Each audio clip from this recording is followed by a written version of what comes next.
mtegemee Mungu. Yes, unaweza kuwa una ujuzi sana, unaweza kuwa unajua sana, una skills, yani kwamba umetrain vizuri sana, umesoma vitabu vingi sana, una madegree, elimu ni ya kutosha, si ndio?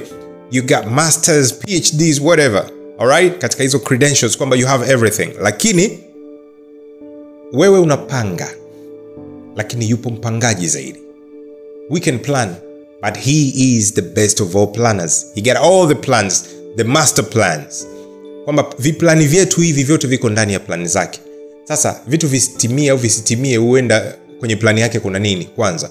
Kwa hiyo kama yupo mwingine ambaye plani yake ni lazima kwanza ifanyike afu ndo plani zetu zije, tunajikosesha sana au tunakosea sana tukiwa sisi tunapanga plani zetu bila kumhusisha na yeye. Itazame tu katika jicho la kawaida.